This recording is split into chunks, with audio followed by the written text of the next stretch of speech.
గ్రహించక ప్రయాణమును కొనసాగిస్తున్నారు. ఈ రెండు భాగాల్ని ఈరోజు మనము ధ్యానించబోతూ ఉన్నాము.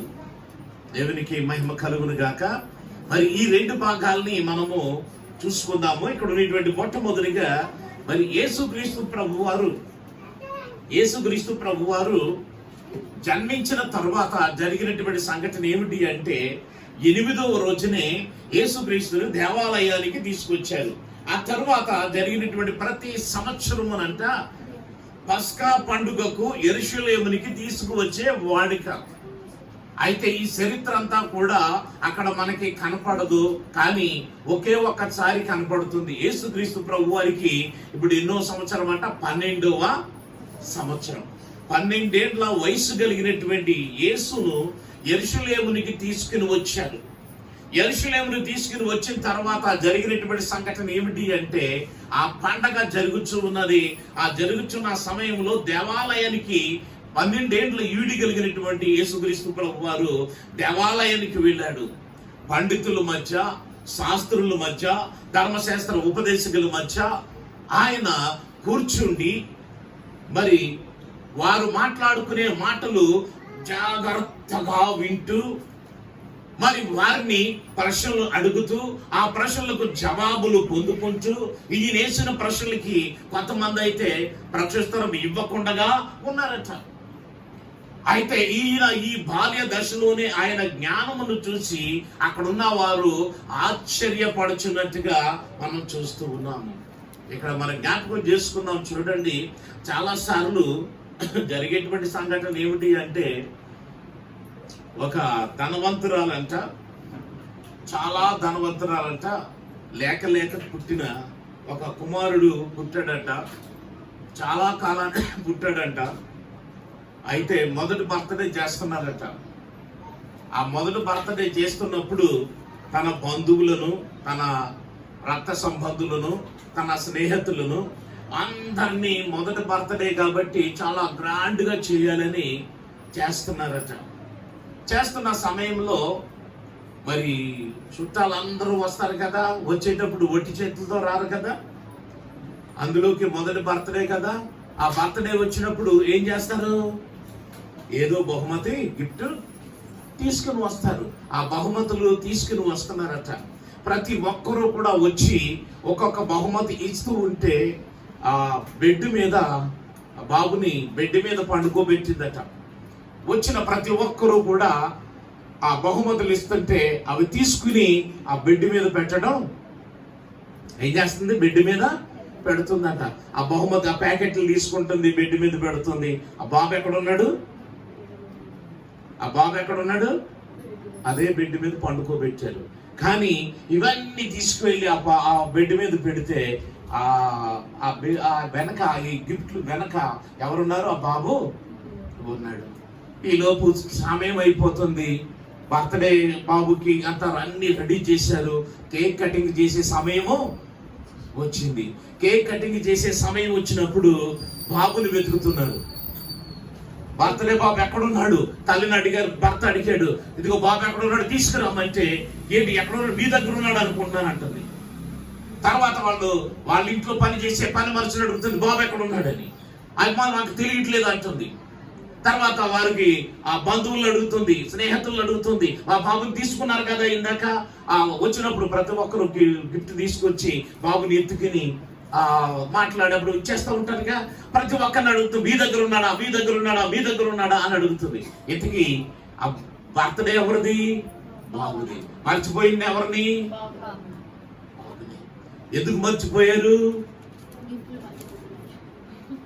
అంటే వస్తున్న బంధువులను బట్టి, వస్తున్న స్నేహితులను బట్టి, ఇస్తున్న గిఫ్ట్లను బట్టి, ఈ అన్నిటిని వారు కలవటాన్ని బట్టి ఈ ఆనందంలో దేన్ని మర్చిపోయారంటే ఎవరినైతే గుర్తించాలో, ఎవరినైతే మరి జాగ్రత్తగా చూడాలో వారినే మర్చిపోయారు. ఎక్కడున్నాడు అందరిని అడిగారు. మీ దగ్గర ఉన్నాడా? మీ బంధువులను అడుగుతున్నాడు, ఆ ఇంటి పక్క వాళ్ళని అడుగుతున్నాడు, మా బాబుని ఎత్తుకున్నారా అంటే ఎప్పుడు ఎత్తుకుని ఆ పని పిల్లలు ఉంది, ఆ పని పిల్లలు అడిగితే, అమ్మ అది మీ దగ్గరే ఉంది కదా, ఈరోజు అసలు నన్ను నా చేతికి ఇవ్వలేదు కదా అంటారు. చూడండి ఎంతకి ఏమిటి అంటే బాబు బర్త్డే జరుగుతుంది కానీ బాబు ఎక్కడున్నాడో తెలియలేదు. చివరికి ఆఖరుగా గిఫ్ట్ తీసుకొచ్చినటువంటి ఒక స్నేహితురాలు చెప్పిందట, నేను నిన్ను కలిసి గిఫ్ట్ ఇచ్చేసరికి మంచం మీద చూశాను అనగానే గబగబా ఆ గిఫ్ట్లన్నీ కింద పడేసేసరికి ఆ గిఫ్ట్ల కింద ఆ బాబు ఉన్నాడు. దేన్ని మర్చిపోయారు? ఎవరిని మర్చిపోయారు? అలాగే ఇక్కడ యేసుక్రీస్తు ప్రభు వారిని యెరూషలేమునికి తీసుకొచ్చిన తర్వాత, యెరూషలేములో మొక్కుబడి చేసిన తర్వాత, ఆ మొక్కుబడి తీరిన తర్వాత ఎవరిని మర్చిపోయి వెళ్ళిపోయారు? ఎవరి కోసం యెరూషలేమునికి వచ్చారు? దేవుని ఆరాధించడానికి వచ్చారు, యేసయ్యను తీసుకుని వచ్చారు. కానీ యేసయ్యను తీసుకుని వచ్చారు కానీ యేసయ్యకు మొక్కుబడి తీర్చారు కానీ తీసుకెళ్ళటము మర్చిపోయారు. హల్లెలూయా. ఈ రోజున మనం కూడా అదే చేస్తూ ఉన్నాము. ఏం చేస్తున్నాం? చాలా మంది ఏం చేస్తారంటే క్రిస్మస్ చేస్తూ ఉంటారు కదా, అప్పుడప్పుడుని సంవత్సరానికి ఒకసారి క్రిస్మస్ చేస్తారు కదా, అన్నీ చేస్తారు. కానీ అసలు క్రిస్మస్ అంటే అర్థం ఏమిటి అంటే, క్రైస్ట్ అంటే ఇది గ్రీక్ వాడు, తెలుగుది కాదు, హిందీ కాదు, లేకంటే ఇంగ్లీష్ కాదు. క్రైస్ట్ మాస్ అంటే ఇది గ్రీక్ వర్డ్ అనమాట. క్రైస్ట్ అంటే క్రీస్తు, మాస్ అంటే ఆరాధన. క్రీస్తును ఆరాధించే పండుగ. ఏం పండుగ ఇది? ఏం పండుగ ఇది?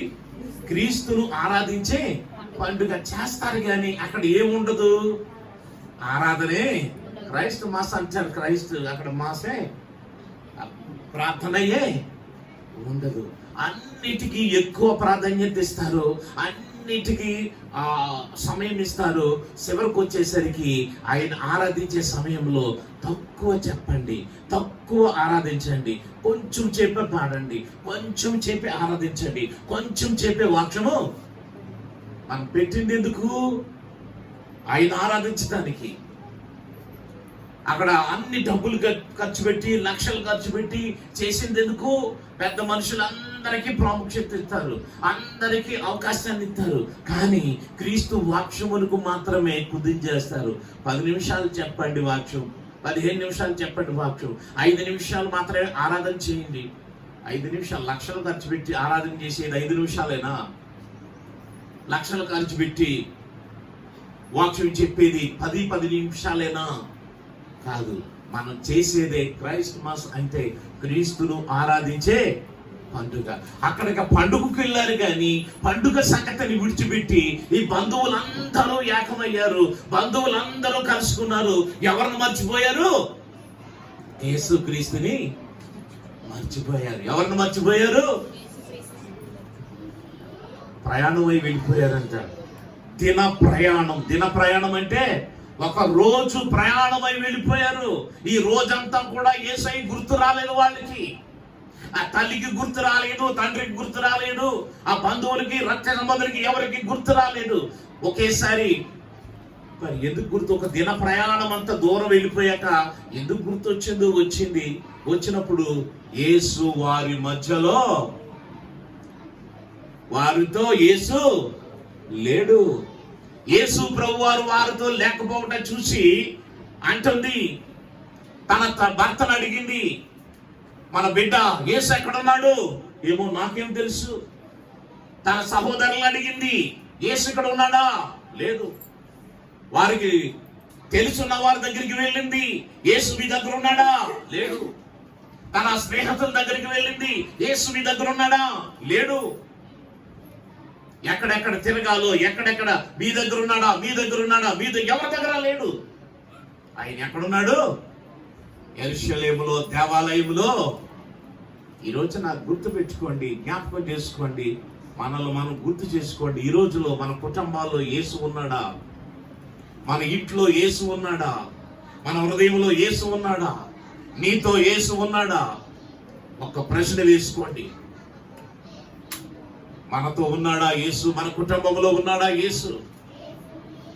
యేసు ప్రభువారు ఉంటే నువ్వు సంతోషంగా ఉంటావు, యేసు ప్రభువారు ఉంటే నువ్వు ఆనందంగా ఉంటావు, యేసు ప్రభువారుగా ఉంటే నువ్వు ఆరోగ్యంగా ఉంటావు. యేసు ప్రభువారు ఉంటే మీ కుటుంబం అంతా కూడా మంచి ఐక్యతతో ఉంటుంది, ఎప్పుడు ఆనందదాయకంగానే ఉంటారు. ఎప్పుడైతే యేసు నీ ఇల్లు లేడో, నీ ఇంట్లో లేడో, అంత కలవరమే, అంత గజిబిజే, అన్ని సమస్యలే. జ్ఞాపకం చేసుకోండి, ఈ రోజున యేసు నీతో ఉన్నాడంటే రుజువు కనపడుతుంది. సహిస్తావు, భరిస్తావు, సమస్తాన్ని కూడా జయిస్తావు. ఎందుకంటే యేసుక్రీస్తు ప్రభు వారు నీతో ఉన్నారు. మనకు ఒక సూచన ఉంటుంది, యేసు నీతో ఉన్నాడు అనటానికి ఒక రుజువు ఉంచది. ఏంటి ఆ రుజువు అంటే, ఆ కుటుంబం అంతా కూడా మొట్టమొదటిగా యేసు ఉన్న ఇంట్లో స్తుతి ఉంటది. ఏముంటది? యేసు ఉన్న ఇంట్లో ఏముంటది? స్తుతి ఉంటది. యేసు ఉన్న ఇంట్లో ఏముంటది అంటే స్తుతి, ఆరాధన ఉంటుంది. యేసు ఉన్న ఇంట్లో వాక్యం ఉంటుంది. దేవునికి మహిమ కలుగును గాక. హల్లెలూయా, హల్లెలూయా. యేసుక్రీస్తు ప్రభువారు ఎక్కడ ఉంటే అక్కడ వాక్యము ప్రబెల్లుతూ ఉన్నది, సంతోషం ప్రబెల్లుతూ ఉన్నది. అందుకనే జ్ఞాపకం చేసుకోండి, మనల్ని మనం ప్రశ్న వేసుకోవాలి. నీ కుటుంబంలో ఈరోజు యేసు ఉన్నాడా? ఈ కుటుంబంలో యేసు పని చేస్తూ ఉన్నాడా? మనల్ని మనం జ్ఞాపకం చేసుకోండి. యేసు మనతో ఉండాలి అంటే ఏం చేయాలి? యేసు మనతో ఉండాలంటే ఏం చేయాలి? లేదంటే అప్పుడప్పుడు వచ్చి వెళ్ళిపోతున్నాడా? అప్పుడప్పుడు వచ్చి వెళ్ళిపోతున్నాడా యేసయ్య? అప్పుడప్పుడు వెళ్ళటం కాదు. మనకు ఒకసారి మనందరికీ తెలిసినటువంటిదే, యేసుక్రీస్తు ప్రభు వారిని ఒక పెళ్లికి ఆహ్వానించారు, గెస్ట్ గా పిలిచారు. ఎందుకంటే యేసు తల్లి బంధువులు, ఆ బంధువుల యొక్క వివాహానికి యేసును వారితో పాటు మరి అపోస్తలులను కూడా ఆ విందుకి ఆహ్వానించాడు. ఆహ్వానించిన తర్వాత ఆ విందులో పాల్గొన్నాడు, పెళ్లి విందులో పాల్గొన్నారు యేసుక్రీస్తు ప్రభు వారు, ఆ 12 మంది అపోస్తలులు పాల్గొన్నారు. అక్కడ ఒక కొరత వచ్చింది. ఏమిటా కొరత అంటే, వారి యొక్క ఆచారం ప్రకారం ఒక పెళ్లిలో ద్రాక్షారసం వాళ్ళకి పోయాలి. ఎంత పోయాలి అంటే 6 రాతి బాణలు, ఒక్కొక్క రాతి బాణ అంట 6 తూములు పట్టేదంట. అలాగా మరి ఇప్పుడు మనందరికీ తెలుసు, ఫ్రీగా వస్తుందంటే ఒక సామెత ఉంది, ఫ్రీగా వస్తుందంటే పెనాలు కూడా తాగుతారంటారు కదా. పెళ్లికి వెళ్తేనంట ఉచితంగా వస్తుంది కదా, రోడ్డు మీద పడిపోయే వరకు తాగుతారు. ఏం చేస్తారు? ఎప్పుడు కొంచెం తాగేవాడు ఆ రోజు, ఒప్పుడు ఒక గ్లాస్ తాగేవాడు ఆ రోజు ఉచితంగా వస్తుందంటే, అలాగే పెళ్లిలో ద్రాక్షారసం కాబట్టి ఏం చేశారు అంటే 6 రాత బాణలు వారికి లెక్క ప్రకారంగా అయితే అయిపోయింది. తల్లొచ్చి అడుగుతుంది, బాబు కొరత ఏర్పడ్డది, ద్రాక్షారసం అయిపోయింది.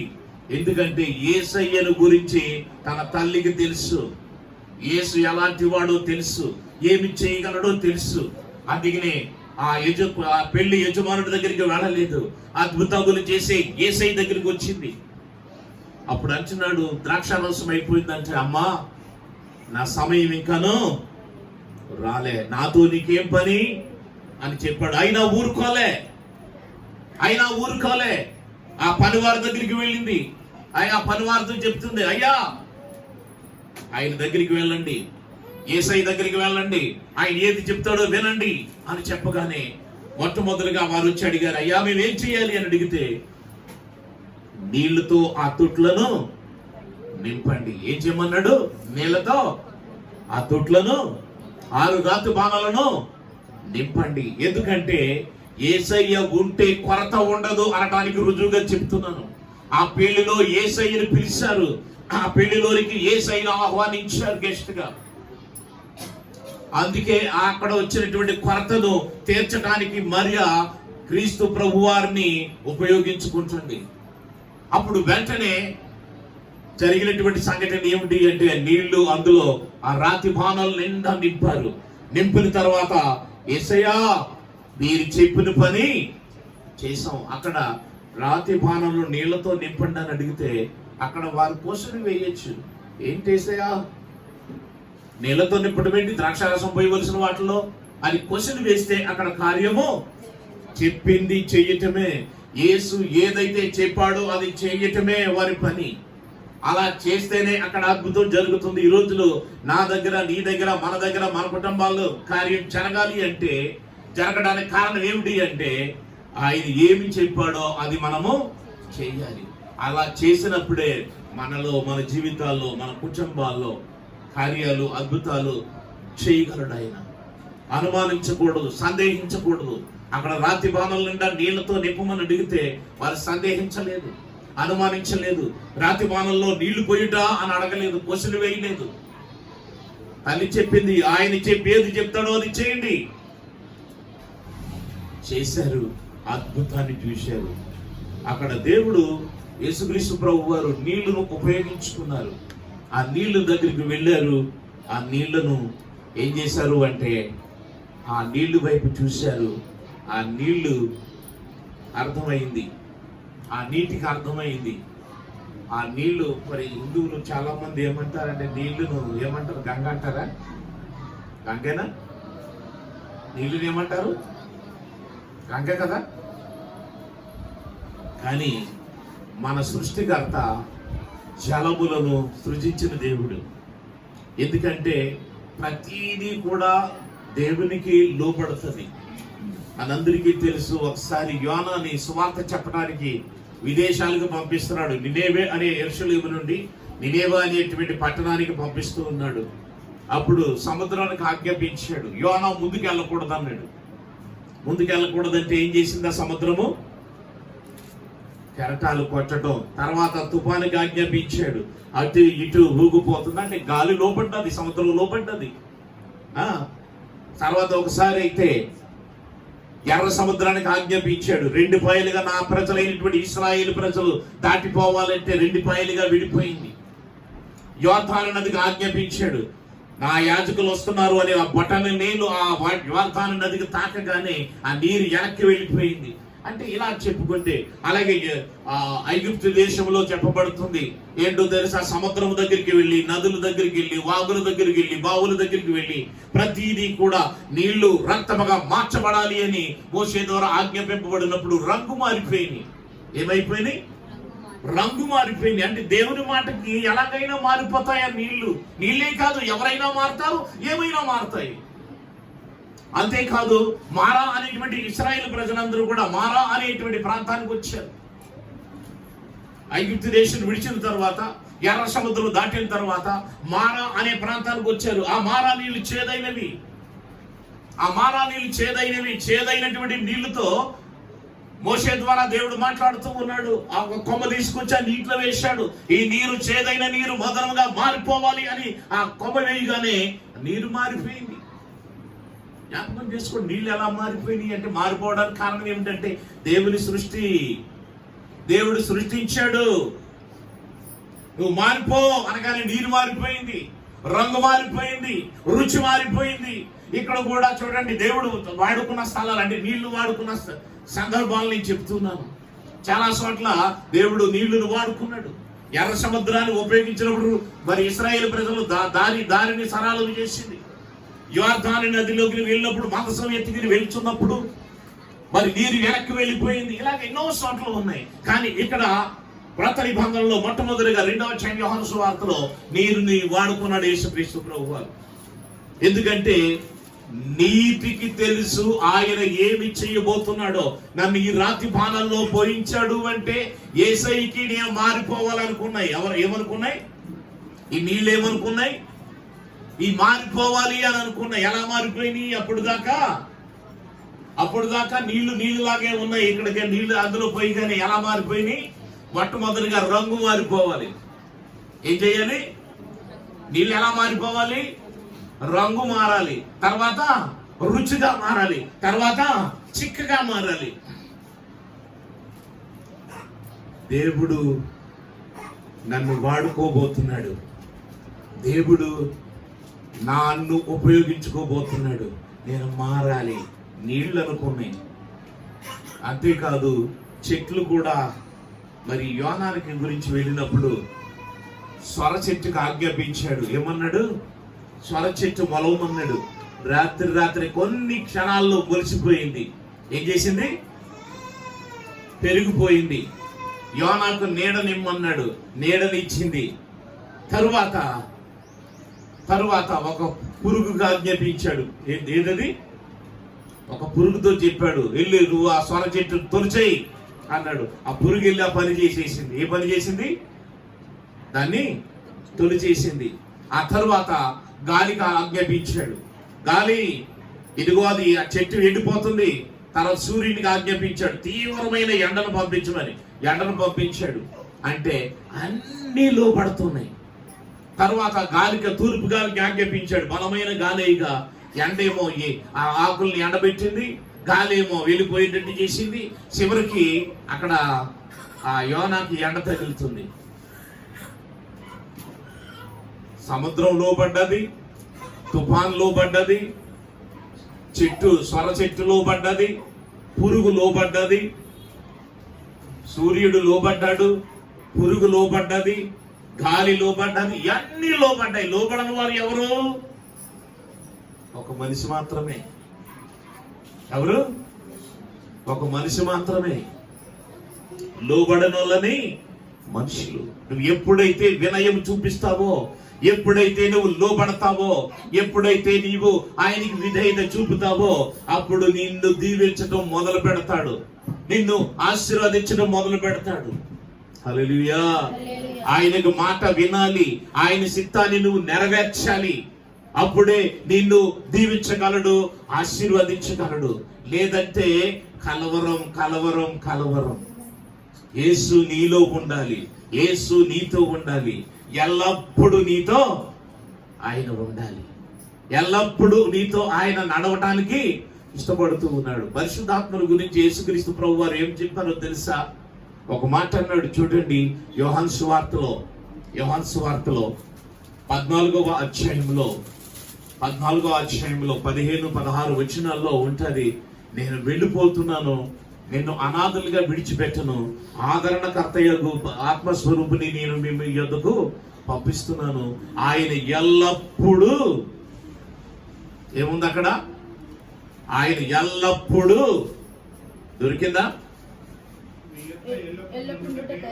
మీ యొద్ద ఎల్లప్పుడూ ఉండుటకై ఆయన వేరొక ఆదరణకర్తను అనగా సత్యస్వరూపియగు ఆత్మను నీకు అనుగ్రహించదు. ఎప్పుడు ఉండేటప్పుడు? భర్త ఎల్లప్పుడూ దగ్గర ఉండకపోవచ్చు, కడుపును పుట్టిన బిడ్డలు ఎల్లప్పుడూ నీతో ఉండకపోవచ్చు, కన్న తల్లిదండ్రులు ఎల్లప్పుడూ నీ దగ్గర ఉండకపోవచ్చు. కానీ ఇక్కడ మాత్రం ఎల్లప్పుడూ ఉండగలిగేది ఎవరో తెలుసా? నిన్ను ఆదరించే ఆదరణకర్త, నిన్ను సృష్టించిన సృష్టికర్త అయినటువంటి పరిశుద్ధాత్మ దేవుడు ఎల్లప్పుడూ నీతో ఉండడానికి ఆయన ఇష్టపడుతూ ఉన్నాడు. హల్లెలూయా, హల్లెలూయా. గట్టిగా చెప్పండి ఒకసారి, హల్లెలూయా. ఆయన ఎల్లప్పుడూ నీతో ఉండడానికి ఆయన ఇష్టపడుతూ ఉన్నాడు, ఎల్లప్పుడూ నిన్ను నడిపించడానికి ఆయన ఇష్టపడుతూ ఉన్నాడు. ఈ రోజున నిన్ను నడిపించే దేవుడు, నిన్ను సృష్టించిన దేవుడు, నీ కొరతలు తీర్చిన దేవుడు మనం ఎలా ఆహ్వానిస్తున్నామంటే, ప్రార్థన చేసినప్పుడు మాత్రమే నా దగ్గర కూర్చో ప్రభువా, నేను ఆమని చెప్పగానే వెళ్ళిపోండి ప్రభువా అన్నట్టుంది. ఆ వివాహానికి గెస్ట్ గా ఆహ్వానించాడు. ఎలాగా ఆహ్వానించారు? గెస్ట్ గా పిలిచారు. గెస్ట్ అయితేనే అంత అద్భుతం చేశాడు, అతిథిగా వెళితేనే అద్భుతాలు చేసిన దేవుడు. మరి అధిపతిగా నీ కుటుంబంలో ఉంటే, అధిపతిగా నీ జీవితంలో ఉంటే, అధిపతిగా ఈ గృహానికి అధిపతిగా ఉండయా అని నీ కుటుంబంలోనికి ఆయన ఆహ్వానిస్తే అద్భుతం, మహా అద్భుతములు చేసేటువంటి దేవుడు. హల్లెలూయా. కాబట్టి జ్ఞాపకం చేసుకోండి, ఇప్పటికి ఒక రోజంతా ప్రయాణం చేశారు, ఒక దినమంతా ప్రయాణం చేశారు. ఎవరు లేని ప్రయాణం అది? ఎవరు లేని ప్రయాణం? యేసు మాతో ఉన్నాడు అని ప్రయాణం చేశారు. ఏం ప్రయాణం అది? యేసు మాతో. ఒక పాట పాడదాం, ఇందాక పాడాం కదా.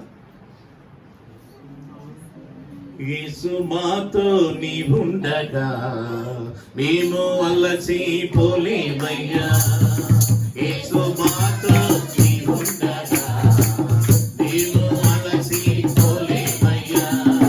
అంతా నీవే చూచుకుంటావు, అంతా నీవే చూచుకుంటావు. ఆమె అంతా నీవే చూచుకుంటావు, అంతా నీవే చూచుకుంటావు. యేసు మాతో నీవుండగా మేము అలసిపోలేమయ్యా. యేసు మాతో నీవుండగా మేము అలసిపోలేమయ్యా. సమాధాన కారకుడా నీవేనయ్యా, సర్వశక్తుడవు నీవేనయ్యా. సమాధాన కారకుడా సర్వశక్తుడవు నీవేనయ్యా. యేసు మాతో నీవుండగా మేము అలసిపోలేమయ్యా. యేసు మాతో నీవుండగా మేము అలసిపోలేమయ్యా. ఆమేన్, హల్లెలూయా. ఎందుకంటే యేసు నీతో ఉంటే నువ్వు అలసిపోవసరం లేదు, నువ్వు సొలసిపోవసరం లేదు, నువ్వు తొట్టిల్లిపోవు. ఎందుకంటే నిన్ను ఆదరించే దేవుడు, నిన్ను ఆదుకునేవాడు, నిన్ను నడిపించేవాడు. దేవునికి స్తోత్రం కలుగును గాక, హల్లెలూయా. ఒకసారి అంట ఒక దైవజనుడు ఒక భయంకరమైన ఒక అరణ్య ప్రాంతానికి వెళ్ళవలసి వచ్చిందట. వెళ్ళవలసి వచ్చినప్పుడు అలాగే ఒక వాగు దాటి వెళ్ళవలసి వచ్చిందట. ఆ దాటిన తర్వాత ఆ ఇసుక నేలలో నడుస్తున్నాడట. ఆ ఇసుక ప్రాంతంలో నడుస్తూ ఉంటే ఈ సేవకుడు ఒక్కడు నడుచుకుంటూ వెళుతుంటే 4 పాదాలు ఉన్నాయంట. ఎన్ని పాదాలు? ఈ నడిచే సేవకుడు పాదము ఆ పక్క నుంచి ఇంకొక 2 పాదాలు కనపడుతున్నాయంట. ఇతడు భయపడ్డాడట, ఏంటి నా 2 పాదాలు కదా, నడిచేది నేను ఒక్కడే కదా, 4 పాదాలు కనపడుతున్నాయి ఏంటి, ఇద్దరు నడిచినట్టుగా కనపడుతున్నాయి ఏంటి అని కొంచెం భయపడి, ప్రభువా నువ్వు నాతో ఉన్నావా, నీవేనా నాతో నడిచేది అన్నాడట. అని అడిగితే అప్పుడు అన్నాడు, నా కుమారుడా నేను నీకు తోడుగా ఉండి నేను నీతోనే నడుస్తున్నాను అన్నాడట. దేవునికి స్తోత్రం కలుగును గాక, హల్లెలూయా. ఆ తర్వాత ఇది దాటిన తర్వాత కొంచెం అరణ్య ప్రాంతానికి వెళ్ళేసరికి ఆ దారిలో ముళ్ళు రాళ్ళు ఇవన్నీ ఉన్నాయట. ఉండేసరికి జాగ్రత్తగా నడుచుకుంటూ వెళుతున్న సమయంలో అక్కడికి నడుచుకుంటూ వెళ్ళేసరికి వెనక తిరిగి చూసాడంట, 2 పాదాలే కనపడుతున్నాయంట. ఇతను చాలా వ్యసన పడుతూ జాగ్రత్తగా వెళ్ళాడంట. వెళ్ళి అవతలికి వెళ్ళిపోయిన తర్వాత మళ్ళీ వెనక తిరిగి చూసుకుంటే 2 పాదాలు కనపడ్డాయంట. ఏంటి ప్రభువా, ఇసుక ప్రాంతంలో నడిచినప్పుడు ఇద్దరు నాతో నడిచావు, మరి ఈ ముళ్ళ బాటలోనికి వచ్చేసరికి, ఈ రాళ్ళు బాటలోనికి వచ్చేసరికి ఎందుకయ్యా నన్ను ఒక్కడనే నడిపించావు అన్నాడట.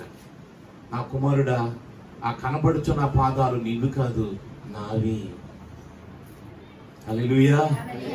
ఈ ముళ్ళ బాటలో నువ్వు నడవలేదు, నేను నిన్ను ఎత్తుకున్నాను. ఏం చేశాడంట? నేను నిన్ను ఎత్తుకుని నేను నడిచాను. ఆ ముళ్ళ బాటలో ఆ ముళ్ళు నాకు గుచ్చుకున్నాయి, ఆ రాళ్ళు గుచ్చుకున్నది నాకు. దేవునికి స్తోత్రం, హల్లెలూయా. అప్పుడు వెంటనే తన కాళ్ళు చూసుకుని వెంటనే మోకరించి, నిజమే ప్రభువా, నీవు నాతో ఉంటే ముళ్ళ బాట కూడా పువ్వుల బాటగా మార్చబడుతుంది. నడిచింది నేను కాదు ప్రభువా, ముందుకు వచ్చే వరకు సంకనెత్తుకునేవాడు నువ్వు ప్రభువా. దేవునికి స్తోత్రం, హల్లెలూయా. నిజమే, ఈ రోజున యేసయ్య నీతో ఉన్నాడు అని అనుకుంటే, యేసయ్యను నీతో తీసుకువెళితే, యేసయ్య గనక నాతో రావాలి ప్రభువా అని అనుకుంటే ఆయన నీతో నడుస్తాడు. ఆయన నేను చెప్పిన మాట కాదు, ఇది బైబిల్ చెప్పిన మాట, సాక్షాత్తు ఆ ప్రభువారే చెప్పినటువంటి మాట. ఆయన నీతో ఉండడానికి ఇష్టపడుతూ ఉన్నాడు, నీ చెయ్యి బట్టిగిరి నడవటానికి ఆయన ఇష్టపడుతూ ఉన్నాడు, నిన్ను దీవించడానికి ఆయన ఇష్టపడుతూ ఉన్నాడు. దేవునికి మహిమ కలుగును గాక, హల్లెలూయా. కాబట్టి జ్ఞాపకం చేసుకుందాము, అక్కడ చాలా మంది ఈ రోజుల్లో కూడా చాలా మంది ఏం చేస్తారు అంటే, మన ప్రార్థనలు ఆలకించని దేవుడుగా ఆయన ఎప్పుడు కూడా ఉండడు. మన ప్రార్థన ప్రతిదీని ఆలకిస్తాడు, జవాబు ఇస్తాడు. ఎప్పుడు మన ప్రార్థన ఆలకించబడదు? ఎప్పుడు మన ప్రార్థన అంగీకరించబడదు? మనము బలహీనులమైనప్పుడు, మనము కలవరముతో ఉన్నప్పుడు, మనము బలహీనులమై ఉన్నప్పుడు, మనలో పరిశుద్ధత లేనప్పుడు, మనం చేసే ప్రార్థన పెదాలతో చేస్తున్నప్పుడు మన ప్రార్థనకి జవాబు రాదు. మన ప్రార్థనకి పరిపూర్ణత లేనప్పుడు మన ప్రార్థనకి జవాబు, బలహీనమైనప్పుడు మన ప్రార్థనకి జవాబు రాదు. ఎప్పుడు మనకు జవాబు వస్తుంది అంటే పరిపూర్ణులై. ఏం చేయాలి? పరిపూర్ణులై ఉండాలి. కొంతమంది ప్రార్థన చేస్తూ ఉంటారు. ఆ ప్రార్థన చేసేటప్పుడు మొట్టమొదటిగా మనం చేసే ప్రార్థన ఎలా ఉండాలో తెలుసా? పనులన్నీ ముగించుకొని ఏ పని కూడా ఉండకూడదు. లేదంటే పని చేయకముందే మనం లేచిన వెంటనే ప్రార్థించాలి. ఆ ప్రార్థించే ముందే మనము చేసేటువంటి ప్రార్థన మొట్టమొదటిగా మోకరించిన వెంటనే ఆ కృతజ్ఞత. ఏం చేయాలి? కృతజ్ఞత. దేనికి కృతజ్ఞత? ప్రభువా, ఈ రాత్రంతా నన్ను కాపాడావు. కొంతమంది నిద్రపోయి తిరిగి లేవలేక ఉన్నారు, కానీ నన్ను లేపావు. ఇందుకు నీకు కృతజ్ఞతాస్తుతులు చెల్లిస్తున్నాం. ఒకవేళ సాయంత్రం ప్రార్థనలు చేస్తూ ఉంటే, రాత్రి ప్రార్థన చేస్తూ ఉంటే కృతజ్ఞత. ప్రభువా, ఈ దినమంతా నన్ను కాపాడావు, నన్ను బయటికి వెళ్ళి తిరిగి ఇంటి దాకా నడిపించావు. మరి కొందరు బయటికి వెళ్ళిన వారు తిరిగి ఇంటికి రాలేకపోయారు. నన్ను నడిపించావు, ఇందుకు నీకు కృతజ్ఞత స్తుతులు చెల్లిస్తున్నాం. మొట్టమొదటిగా మనం అర్పించవలసింది కృతజ్ఞతాస్తుతులు. ఉదయముని లేవగానే కృతజ్ఞతాస్తుతులు. సాయంత్రం అంతా కూడా ముగించుకున్న తర్వాత ప్రార్థన చేసేటప్పుడు కృతజ్ఞత స్తుతులు. రెండవదిగా మనల్ని మనము తగ్గించుకోవటం. ప్రార్థనలో మనల్ని మనము తగ్గించుకోవాలి. ప్రభువా, నేను మట్టిని, దీనుడను, నీవు మహిమస్వరూపుడివి. నేను భూమి మీద ఉన్నాను, నువ్వు పరలోకంలో ఉన్నావు. నేను నీ చేతి పనిని, నువ్వు నా సృష్టికర్తవి. అంటే ఆయన్ని హెచ్చించాలి. అవన్నీ చేసినవే. మనము ఆయన్ని తెలుసుకున్నామని ఆయన గుర్తించాలి. ఆయన చేతి పనని ఆయనకి మాటికి మనం గుర్తు చేయాలి. నేను పాపిని, నువ్వు పరిశుద్ధుడివి. ఏమనాలి? నేను పాపిని, నీవు పరిశుద్ధుడివి. ఇది రెండవది. మొట్టమొదటిగా స్తుతించుట, రెండవదిగా మనల్ని మనము తగ్గించుకున్నట్టుగా, మూడవదిగా ఆయనను అడగటం. మూడోసారి మనం అడగాలి. ఏమని? ప్రభువా, మా సంఘమును దీవించండి, మా ఇరుగు పొరుగు వారిని దీవించండి, మా బంధువులను దీవించండి, రక్షణ లేని వారికి రక్షణ ఇవ్వండి. ఈ అందరి గురించి ప్రార్థన చేసిన తర్వాత నన్ను మార్చండి, నా భర్తను మార్చండి, నా పిల్లలను మార్చండి, నా కుటుంబాన్ని మార్చండి, నా అత్తమామలను మార్చండి, నా కోడలను మార్చండి, నా అల్లుడు మార్చండి. ఇలా రకరకాలైనటువంటి మనకి ఏది అవసరత ఉందో ఆ విధంగా ప్రార్థన చేసి, అప్పుడు ప్రభువా, నా ప్రార్థనలన్నీ నీవు విన్నందుకు వందనాలు. ఏమనాలి? విన్నందుకు నీకే స్తోత్రాలు చెల్లిస్తున్నాను. ఏం చేయాలి? నీకే స్తోత్రాలు చెల్లిస్తున్నాను. విన్నందుకు. విన్నాడు కదా, వినేశాడు కదా, దేవునికి స్తోత్రం. అప్పుడు చెప్పాలి, నేను యేసయ్యా నీకు చెప్పేశాను, నువ్వే చూసుకో. ఇది ఎక్కడి నుంచి రావాలి? ఇక్కడి నుంచి కాదు, పెదల నుంచి కాదు, ఇక్కడి నుంచి రావాలి. ఇక్కడి నుంచి. ప్రభువా, నువ్వు చూసుకో, నీకన్నీ చెప్పేశాను, నువ్వే చూసుకో. ఆమేన్, హల్లెలూయా. అప్పుడు ఆయన కార్యం చేయటము మొదలు పెడతాడు. ఆయన కార్యం చేయటము ఎందుకంటే నేను చేసి చూపిస్తున్నాను, నేను ప్రార్థిస్తున్నాను. 4 గంటల నుంచి 7 గంటల వరకు నేను ప్రార్థన చేస్తాను. ప్రతిదీ ప్రభువు చెప్తాను. ప్రభువా, నీకు అప్పగించేశాను, నువ్వు చూసుకో. ప్రభువా, నీకు అప్పగించాను, నువ్వే చెయ్యి. ఆయన చేయదగ్గ దేవుడు. ఆయన ఏ పైనైనా చేస్తాడు, ఎంతైనా చేస్తాడు, ఏమైనా చేస్తాడు. ఒకసారి నేను కొత్తగా రక్షణ పొందినప్పుడు మా ఇంటి ఎదురుగా సువార్తమ్మ గారని ఒక ఆమె ఉండేది. ఆ సంఘానికి పెద్ద అనమాట. ఒక చాలా పెద్ద ఆమె, చాలా ముసలితనంలో 60-70 సంవత్సరాలు ఉండేవి. ఆమె సాయంకాలం పనికి వెళ్ళి సాయంకాలం బట్టలు తుక్కిని బయట తాడు మీద వేసేది. ఆ తాడు మీద వేసిన తర్వాత రాత్రి ఇంట్లోకి వెళ్ళి గంభీరంగా ప్రార్థన చేసేది. ఎంత గంభీరంగా అంటే ఆ ఎదురులే కదా, మధ్యన రోడ్డు ఉండేది. ఆ ఎదురుంటే కాబట్టి నేను బెడ్రూమ్లో ఉన్నా కూడా అంత గట్టిగా ఆ ప్రార్థన నాకు వినపడేది.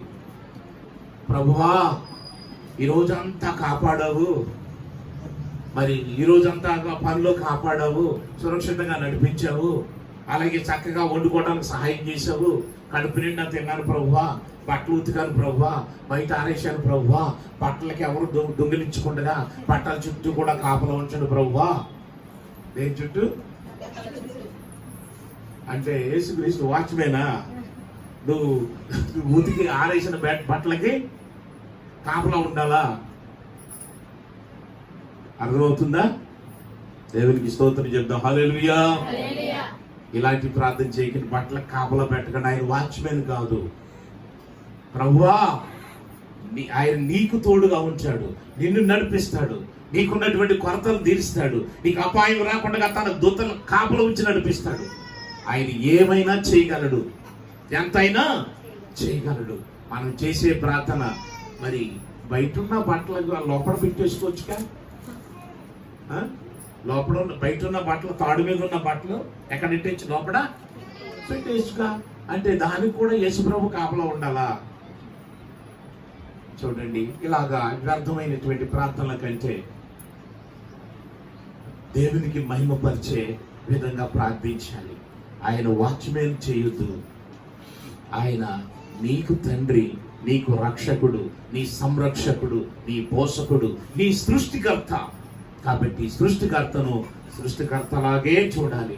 మహోన్నతుడు అంటాడు, మహాగణుడు అంటాడు, నిత్య నివాసి అంటాడు, పరిశుద్ధ స్థలములలో నివసించే వాడి అంటాడు.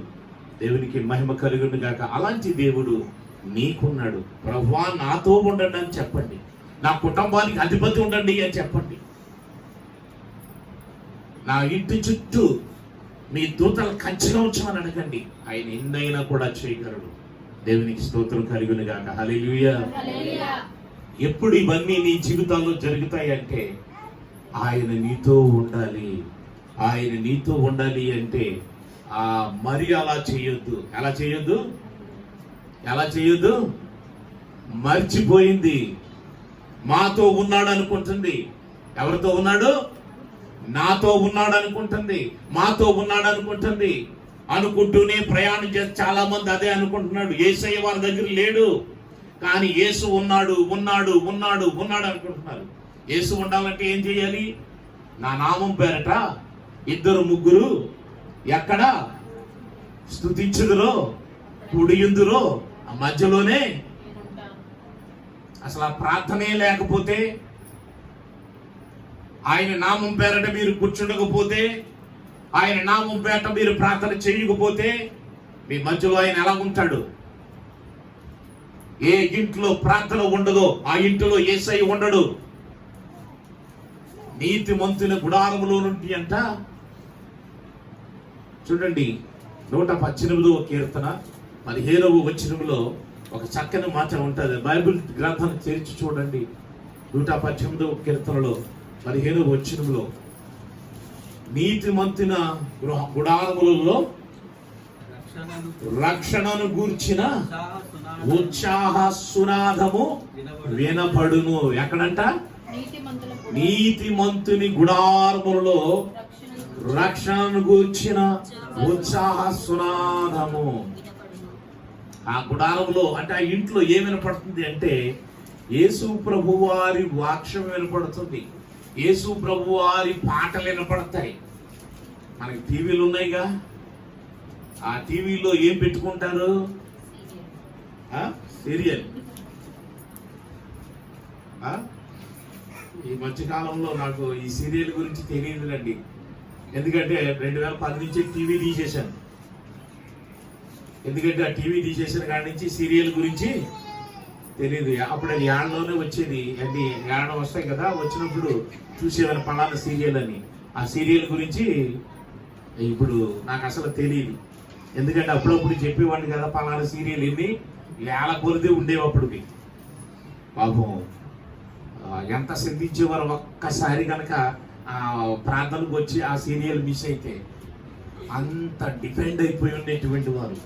కానీ అంత వాక్యం పైన డిపెండ్ అయ్యలేక వాక్యం పైన మనసు పెట్టుకుని ఉంటే ఎంత బాగుండేదో.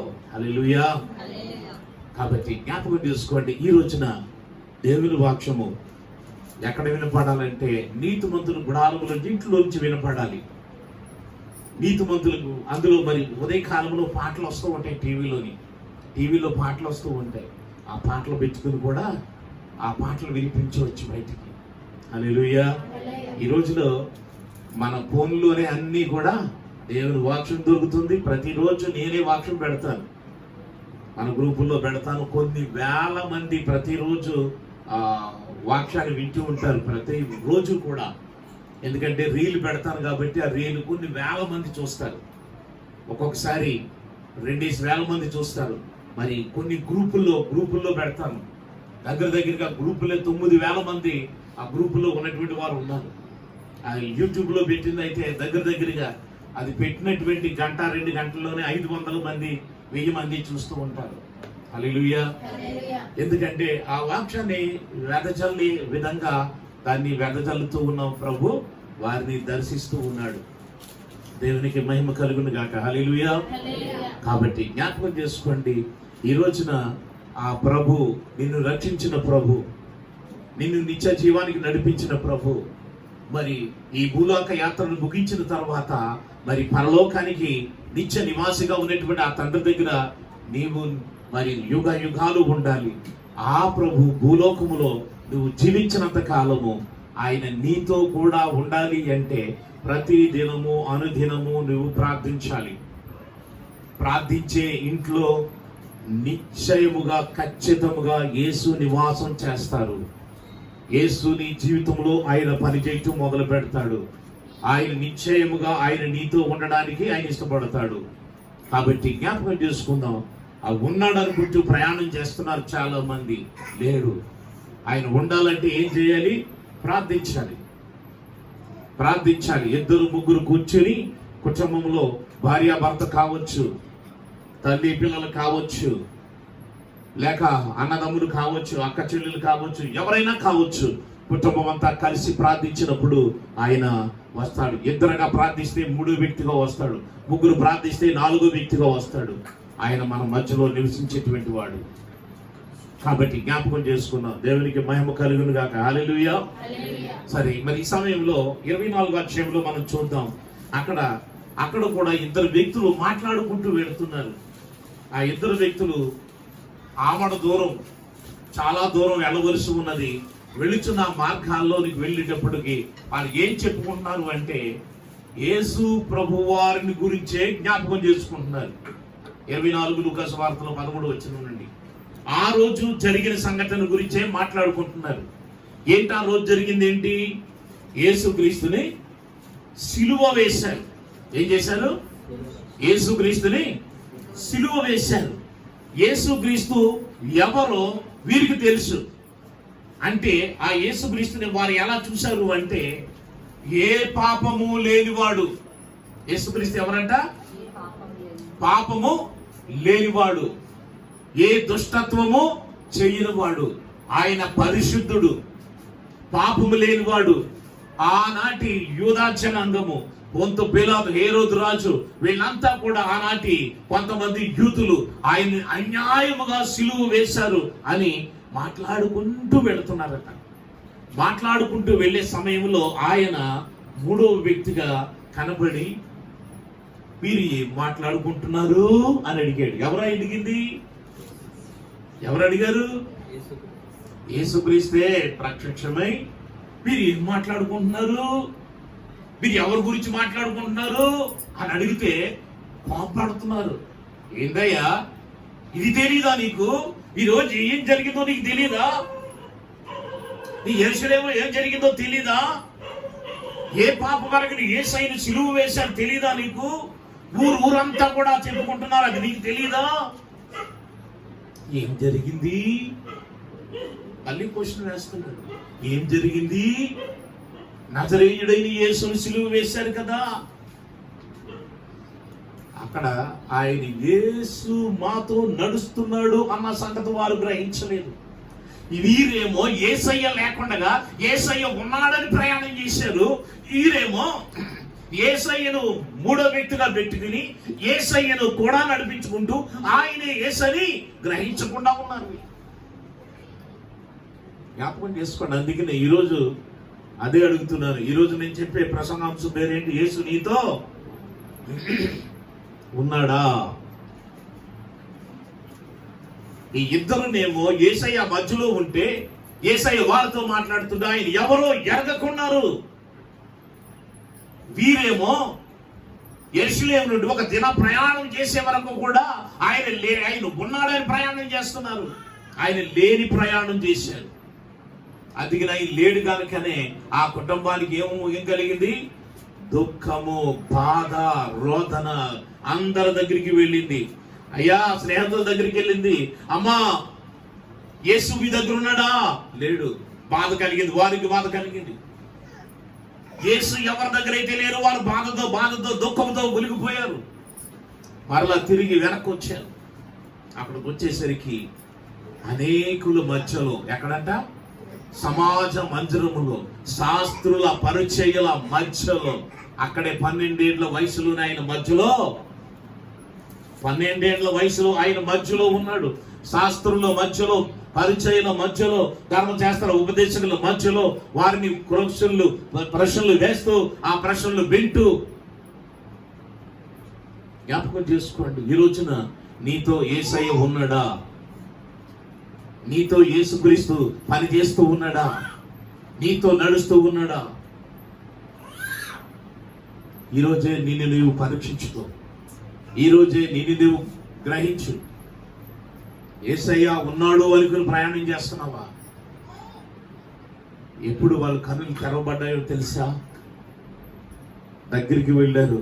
అయ్యా మా గ్రామం వచ్చేసింది, ఇంకా నువ్వెక్కడికి వెళ్ళాలి అని అడిగితే, నేను ఇంకా చాలా వద్దొద్దయ్యా మాతో రండి. ఇంటికి వెళ్ళారు. ఇంటికి వెళ్ళిన తర్వాత కూర్చున్నారు.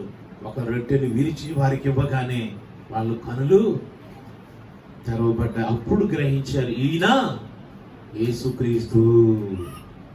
దేవునికి స్తోత్రం కలుగును గాక. హల్లెలూయా, హల్లెలూయా. అప్పుడప్పుడు కొంతమందిని అంటారుగా, ఈ మధ్య వీనికి కళ్ళు ఎక్కడికి? కళ్ళు నెత్తి మీదకి వస్తాయా? రావు. అంటే మనం అంటే ఆ విధంగా గర్వం పెరిగిపోయిందని అర్థం. ఈ మధ్య కన్ను మిన్ను గానపుండగా ఈ మధ్య కళ్ళు వీడికి సరిగ్గా, అంటే ఇవన్నీ మన జీవితానికి సంబంధించినవే. యేసుక్రీస్తు మన మధ్యలో ఉన్నా చూడలేము, చూసే దృష్టి మనకు లేదు. ఆ దృష్టి కావాలి. మన బాహ్య నేత్రాలు మూయబడాలి, ఆత్మీయ నేత్రాలు తెరవబడాలి. అప్పుడే యేసుక్రీస్తు నీకు కనపడగలడు. వాక్యమును నీవు చూస్తున్నావు అంటే యేసుక్రీస్తు నిన్ను చూస్తున్నాడు. వాక్యము నువ్వు వింటున్నావు అంటే యేసుక్రీస్తు నీతో మాట్లాడుతున్నాడు. కాబట్టి జ్ఞాపకం చేసుకోండి, ఈరోజు దేవుడు నీతో మాట్లాడింది. ఈరోజే నిన్ను నువ్వు పరీక్షించుకో, నిన్ను నువ్వు గ్రహించు. యేసు లేని ప్రయాణం చేస్తున్నావా? యేసును కలిగి కూడా ఆయన లేడని ప్రయాణం చేస్తున్నావా? ఒకవేళ ఇంతవరకు యేసు లేకుండా యేసు ఉన్నాడని నువ్వు ప్రయాణం చేస్తే ఈరోజే గ్రహించు. యేసు లేకుండా యేసు ఉన్నాడు అనుకుంటే ఏ కార్యం జరగట్లేదు. అనుకుంటాం నా దగ్గరే ఉన్నాడు, నాతోనే ఉన్నాడని, కానీ ఏ కార్యం జరగట్లేదు, ఏ ప్రార్థనకి జవాబు లేదు అంటే యేసు లేడు. కార్యం జరుగుతుంది అంటే యేసయ్య నాతో ఉన్నాడు. గ్రహించు, యేసు నాతో ఉన్నాడు. మరి అలాంటి కృపతో దేవుడు మనందరినీ దీవించి ఆశీర్వదించి కాపాడును గాక. ఆమేన్.